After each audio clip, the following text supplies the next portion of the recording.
మనతో పాటు ఉన్నారు డాక్టర్ అరుణ్ గారు, నెఫ్రాలజిస్ట్. సో ఈ మధ్య మనం చూస్తున్నాం కిడ్నీ సమస్యలు ఉన్న వాళ్ళు పలానా ఆహారం తినొచ్చు, పలానా తినకూడదు, చాలా రకాల సజెషన్స్ ఉన్నాయి. అయితే వాటి మీద కొంచెం క్లారిటీగా ఒకసారి మాట్లాడదాం డాక్టర్తో. నమస్తే అండి. నమస్తే అండి. కిడ్నీ సమస్యలు ఉన్న వాళ్ళు టమాటో తినొద్దు, లేకపోతే ఇంకోటి తినకూడదు, ఈ పలానా ఫుడ్ తింటే కిడ్నీ ప్రాబ్లమ్స్ వస్తాయి, పెరుగుతాయి, ఇలాంటివన్నీ చూస్తూ ఉంటాం కదా. నిజంగా అసలు ఎలాంటి డైట్ పాటించాలి ఆల్రెడీ ఇష్యూ ఫేస్ చేస్తున్న వాళ్ళైతే? సో మనకి డైట్ విషయంలో మాట్లాడుకోవాలి అని అంటే కిడ్నీ డైట్ అనేది ఒకే డైట్ ప్రతి కిడ్నీ పేషెంట్కి అనేది కామన్ కాదు. ఒక్కొక్క కిడ్నీ పేషెంట్కి వాళ్ళకి ఎలాంటి ప్రాబ్లమ్స్ ఉన్నాయి, వాళ్ళ కిడ్నీ దేని వల్ల సఫర్ అవుతుంది, దాన్ని బట్టి మనం డైట్ అనేది చెప్తూ ఉంటాం. ఒకవేళ ఫర్ సపోజ్ కిడ్నీ పేషెంట్ తనకి షుగర్ వల్ల కిడ్నీ పాడవుతే తనకి షుగర్ కంట్రోల్ పెట్టాలి, దానికి తగ్గట్టు డైట్ చెప్తూ ఉంటాము. బీపీ వల్ల పాడైతే దానికి తగ్గట్టు డైట్, లేదా కిడ్నీ స్టోన్స్ వల్ల పాడవుతుందంటే దానికి తగ్గట్టు డైట్ అనేది చెప్తూ ఉంటాం. బట్ ఓవరాల్గా డైట్ అనేది ట్రీట్మెంట్ కంటే ఎక్కువ డైట్ అనేది మేజర్ రోల్ ప్లే చేస్తుంది కిడ్నీ డ్యామేజ్ని కంట్రోల్ చేయడానికి, డ్యామేజ్ ఎక్కువ అవ్వకుండా ఉండడానికి. సో డైట్ అనేది మనం యూజువల్గా విభాగాలుగా మనం డివైడ్ చేయవచ్చు. సో ఫస్ట్ థింగ్ అందులో మాట్లాడుకోవాల్సింది వాటర్ గురించి. సార్, ఒక కిడ్నీ పేషెంట్ ఎంత వాటర్ తాగాలి? చాలా డిఫికల్ట్ క్వశ్చన్ మనం ఆన్సర్ చేయడానికి. ఇది ఫస్ట్ ఒక నార్మల్ పేషెంట్ అనే కంటే నార్మల్ మనుషులు అంటే మీరు కానీ నేను కానీ యావరేజ్గా మనం ఒక 2.5 to 3 లీటర్స్ వాటర్ తీసుకుంటే సరిపోతుంది. అంటే ఫర్ సపోజ్ అదే మనం ఒక సమ్మర్లో ఉంటే ఇంకొంచెం ఎక్కువ, లేదా మనం బాగా ఎండలో పనిచేసే వాళ్ళైతే ఇంకొంచెం ఎక్కువ, లేదా ఇలా ఏసీలో కింద ఉండి వర్క్ చేసే వాళ్ళైతే కొంచెం తక్కువ తీసుకున్నా సరిపోతుంది. బట్ యావరేజ్గా 2 to 3 litres of water in a day అనేది మనం రొటీన్గా రెగ్యులర్గా అందరికీ చెప్పే ఆన్సర్. బట్ ఇక్కడ ఏంటంటే చాలామంది ఏం చేస్తారంటే వాటర్ తీసుకోమనగానే అందరూ పొద్దున్నే 1 లీటర్ 2 లీటర్ తాగేసి మళ్ళీ జాబ్కి వెళ్ళిపోయి ఈవినింగ్ వచ్చేసి ఎప్పుడో తాగుతుంటారు. సో ఒక్కటేసారి వాటర్ ఎక్కువ తీసుకున్నా సరే బాడీకి అవసరం లేకపోతే కిడ్నీ దాన్ని ఇమీడియట్గా బయటకు పంపించేస్తుంది. సో వాటర్ అనేది 2 to 3 లీటర్స్ అనేది ఓవర్ ఎ డే ఈక్వల్గా డివైడ్ చేసుకొని తాగాల్సి ఉంటుంది. అదే కిడ్నీ పేషెంట్స్ వరకు వచ్చేసరికి ఇది కొంచెం చేంజ్ అవుతుంది depending on the stage of kidney disease. Starting స్టేజెస్లో అంత వాటర్ రెస్ట్రిక్షన్ ఏమి ఉండదు. సో వాళ్ళు నార్మల్గా మనలాగేనే 2 లీటర్స్ ఆర్ 3 లీటర్స్ వాటర్ తీసుకుంటే సరిపోతుంది. But as the kidney problem పెరుగుతున్న కొద్దీ, especially final stages 4th stage కానీ 5th స్టేజ్లో కానీ ఉన్నప్పుడు వాళ్ళని వాటర్ అనేది తగ్గించమని చెప్తాం. చాలామంది పేషెంట్స్ నాతోటి ఆర్గ్యూ చేస్తారు, సార్ కిడ్నీ పేషెంట్ అవుతే వాటర్ ఎక్కువ తీసుకోవాలి కదా సార్, మీరేంటి వాటర్ తక్కువ తీసుకోమని చెప్తున్నారని చెప్పేసి. ప్రాబ్లం ఏంటంటే ఒక్కసారి కిడ్నీ వీక్ అవుతున్నప్పుడు మనం ఎక్కువ వాటర్ తాగితే ఆ అవసరం లేని వాటర్ బయటికి పంపించడానికి వీక్ ఉన్న కిడ్నీ ఇంకా ఎక్కువ పనిచేయాల్సి ఉంటుంది. అండ్ ఆ ప్రాసెస్లో కిడ్నీ ఇంకా ఫాస్ట్గా డ్యామేజ్ అవ్వడము, అండ్ కిడ్నీ వీక్ ఉండడం వలన ఆ వాటర్ని బయటికి పంపించలేక లోపలే ఉండిపోయి వాపులు, ఆయాసం రావడం, ఇదంతా వాటర్ తోటే అవుతుంది. సో ఫైనల్ స్టేజెస్లో ఉన్న వాళ్ళకి మాత్రం తక్కువ వాటర్ తీసుకోమని చెప్తాము. స్టార్టింగ్ స్టేజెస్లో ఉన్న వాళ్ళకి నార్మల్గా వేరే వాళ్ళు ఎలా తాగుతారో అలానే తీసుకోమని చెప్తాము. అదే ఒక కిడ్నీ పేషెంట్ స్టోన్స్ వల్ల డ్యామేజ్ అవుతూ ఉంటే మాత్రం వాటర్ ఎక్కువ తీసుకోమని చెప్తాం. సో ఇది ఫస్ట్ వాటర్. సెకండ్ వచ్చేసి మనం సాల్ట్ గురించి మాట్లాడుకోవాలి. నార్మల్గా ఒక నార్మల్ మనిషి ఒక రోజుకి యాజ్ పర్ గైడ్లైన్స్ సాల్ట్ ఎంత తీసుకోవాలి అంటే 5 గ్రాముల ఉప్పు మాత్రమే తీసుకోవాలి. అంటే 5 గ్రాముల ఉప్పా సార్, ఇది ఎలా మనం కొలుస్తామని చెప్పేసి చాలామంది చెప్తూ ఉంటారు. సో ఫర్ సపోజ్ ఒక ఇంట్లో 4 ఉన్నారు, ఒక మనిషి రోజుకి 5 గ్రాములు మాత్రమే ఉప్పు తీసుకోవడానికి అని చెప్తాం. సో అంటే ఒక మనిషి 5 గ్రాములు ఒక రోజుకి తీసుకుంటే ఒక నెలకి ఆల్మోస్ట్ 150 గ్రాములు అవుతుంది. 30 రోజులు ఇంటూ 5 గ్రాములు. అదే ఒక ఇంట్లో 4 ఉంటే 150 గ్రాములు ఇంటూ 4 అంటే 600 గ్రాములు, అంటే ఇంచుమించుగా దగ్గర ఒక 1/2 kg సాల్ట్ మాత్రమే వాడమని చెప్తాం. బట్ మన ఇండియన్ పాపులేషన్లో ఎస్పెషల్లీ మన ఆంధ్ర, తెలంగాణలో ఉప్పు బాగా అలవాటు. ఏమున్నా పచ్చడి ఉండాలి, పికిల్స్ ఉండాలి, అప్పడాలు ఉండాలి, ఇవన్నీ ఉండాలి. సో యావరేజ్గా మనం ఒక స్టడీ చేస్తే మన especially Andhra and Telangana population వాళ్ళు రోజుకి 10 నుంచి 15 గ్రాములు ఉప్పు తీసుకుంటున్నారు, చాలా హెవీ. సో ఈ ఉప్పు మనకేమవుతుంది అంటే అల్టిమేట్గా ఆ ఉప్పు అనేది బాడీ లోపలికి వెళ్ళినప్పుడు ఆ ఎక్స్ట్రా ఉప్పు వల్ల మన బాడీలో బ్లడ్ ప్రెషర్ పెరిగిపోవడము, కిడ్నీ పైన లోడ్ పడడము, కిడ్నీ డ్యామేజ్ జరగడం అనేది జరుగుతుంటుంది.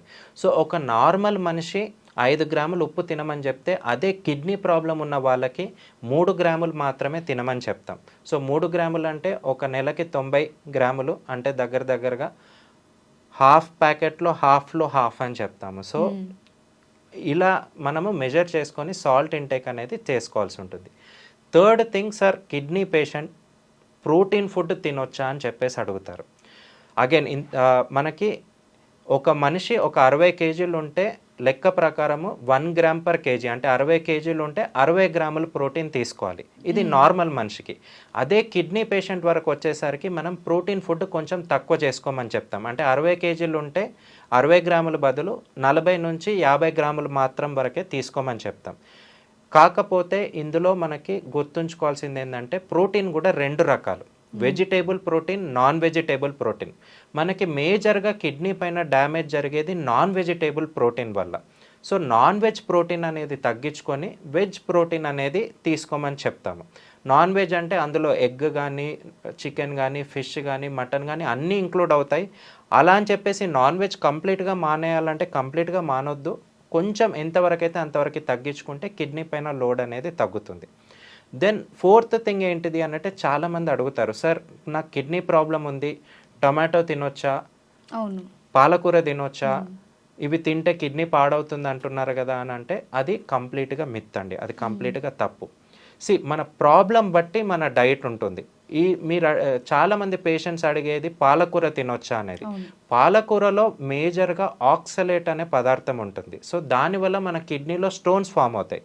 సో ప్రతి కిడ్నీ పేషెంట్ పాలకూర తినొద్దని కాదు, ఓన్లీ ఎవరైతే కాల్షియం ఆక్సలేట్ అనే కిడ్నీ స్టోన్స్ వల్ల కిడ్నీ పాడయ్యిందో వాళ్ళు మాత్రమే పాలకూరకి దూరంగా ఉండాలి. అండ్ పొటాషియం అనేది ఇంకొక పదార్థం ఒకటి ఉంటుంది, అది కూడా హెవీ మోతాదులో కిడ్నీ పేషెంట్స్ తీసుకోవద్దు. సో పొటాషియం ఎక్కువ ఉండేటిది మనకి ఈ టొమాటోలో, ఫ్రూట్స్లో. సో అందుకనే మనకి పేషెంట్ని బట్టి ఫుడ్ అనేది డివైడ్ అవుతుంది. స్టార్టింగ్ స్టేజెస్లో అంత ఫుడ్ రెస్ట్రిక్షన్స్ ఏం చేయాల్సిన అవసరం లేదు. అంటే మీకు షుగర్ ఉంటే దాన్ని బట్టి మీ ఫుడ్ అనేది కంట్రోల్ చేసుకుంటే సరిపోతుంది. కిడ్నీకి స్పెసిఫికల్గా ఫుడ్ అనేది ఏమీ ఉండదు స్టార్టింగ్ స్టేజెస్లో. ఈ రెస్ట్రిక్షన్స్ ఆ రెస్ట్రిక్షన్స్ అనేవి ఏమి ఉండవు.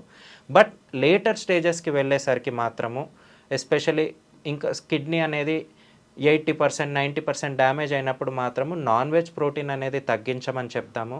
పొటాషియం ఎక్కువ పదార్థాలు లైక్ ఫ్రూట్స్ కానీ, టమాటో కానీ, పాలకూర కానీ ఇలాంటివి పొటాషియం ఎక్కువ పదార్థాలు కొంచెం తక్కువ చేసుకోమని చెప్తాము. అండ్ చాలామంది అడుగుతూ ఉంటారు, సార్ నాకు కిడ్నీలో స్టోన్స్ ఫామ్ అయ్యాయి, అందుకే నేను టమాటో, పాలకూర కంప్లీట్గా మానేశాను. కాన్సెప్ట్ అనేది స్టోన్ ఫామ్ అవ్వడం అనేది టమాటో, పాలకూరలో ఉండే ఆక్సలేట్స్ వల్ల కాదు. స్టోన్ ఫామ్ అవ్వడం అనేది మన బాడీలో ఉండే వాటర్ లెవెల్స్ తక్కువ ఉండడం వలన. సో మీరు వాటర్ లెవెల్స్ ఎక్కువ తీసుకొని ఏ ఫుడ్ తీసుకున్నా సరే మన బాడీలో స్టోన్ అనేది ఫామ్ అవ్వదు. ఎప్పుడైతే వాటర్ లెవెల్ తక్కువ చేసుకొని ఈ ఆక్సలేట్స్ కానీ, యూరిక్ యాసిడ్ కానీ ఎక్కువ ఉండే పదార్థాలు తీసుకున్నామో అప్పుడే కిడ్నీలో స్టోన్ ఫామ్ అయ్యే ఛాన్స్ ఉంటుంది.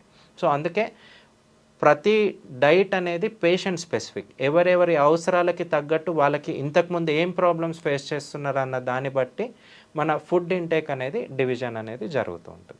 ఓకే డాక్టర్, ఎక్కువగా మనం డయాబెటిక్ పేషెంట్స్లో కిడ్నీ ఇష్యూస్ చూస్తూ ఉంటాం. సో వాళ్ళకి కిడ్నీస్ డ్యామేజ్ అవ్వకుండా ఎలాంటి జాగ్రత్తలు ముందు నుండి పాటిస్తే ఆ ప్రాబ్లం వరకు వెళ్లకుండా ఉంటారు? సో మనకి డయాబెటీస్ అనేది leading cause of kidney problem. 100కి 100 మందికి కిడ్నీ ప్రాబ్లం ఉంటే అందులో 30-40 మందికి షుగర్ వల్లనే కిడ్నీ అనేది డ్యామేజ్ జరుగుతూ ఉంటుంది. అలా అని చెప్పేసి ప్రతి షుగర్ పేషెంట్ వస్తే కిడ్నీ ఖచ్చితంగా డ్యామేజ్ అవుతుందా అంటే ఆన్సర్ ఈజ్ నో. ఎవరైతే షుగర్ కంట్రోల్లో చేసుకుంటారో, ఎవరైతే రెగ్యులర్గా టెస్ట్ చేసుకొని కిడ్నీ ప్రాబ్లం ఉందా లేదా అనేది ముందే ప్రివెంటివ్ హెల్త్ చెకప్స్ ద్వారా కిడ్నీ ప్రాబ్లం ఉందా లేదా అనేది రెగ్యులర్గా ఎవరైతే చెక్ చేసుకుంటూ ఉంటారో వాళ్ళలో కిడ్నీ ప్రాబ్లం అనేది అసలు చూడం.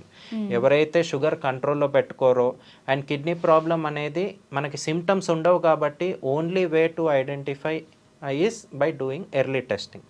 సో దానికోసము చిన్నగా బ్లడ్ టెస్ట్, ఇంతకుముందు చెప్పినట్టు మనకు 2 టెస్ట్ ద్వారా మన కిడ్నీ బాగుందా లేదా, ఈవెన్ షుగర్ పేషెంట్కైనా ఎవరికైనా సరే ఈ 2 టెస్ట్ ద్వారా మనకి కిడ్నీ ప్రాబ్లం ఉందా లేదా అనేది ఈజీగా ఐడెంటిఫై చేయవచ్చు.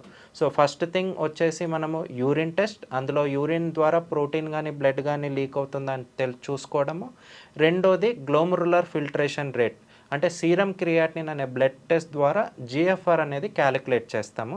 ఈ గ్లోమరులర్ ఫిల్టరేషన్ రేట్ కనుక మనకి 90 అబవ్ ఉంటే మనకి కిడ్నీస్ బాగానే ఉన్నట్టు, ఏం ప్రాబ్లం లేనట్టు. బట్ రెగ్యులర్గా ఎవ్రీ డయాబెటిక్ పేషెంట్ ఎవరైతే ఉన్నారో ఇయర్లీ వన్స్ ఈ 2 టెస్ట్ అనేవి ఖచ్చితంగా చేయించుకోవాలి. దాని ద్వారా మనం ప్రాబ్లం అనేది రాకుండా ముందే ఐడెంటిఫై చేసి ఒకవేళ వస్తే ఎర్లీ స్టేజెస్లో ట్రీట్మెంట్ చేసుకుంటే దాన్ని కంట్రోల్లో పెట్టవచ్చు.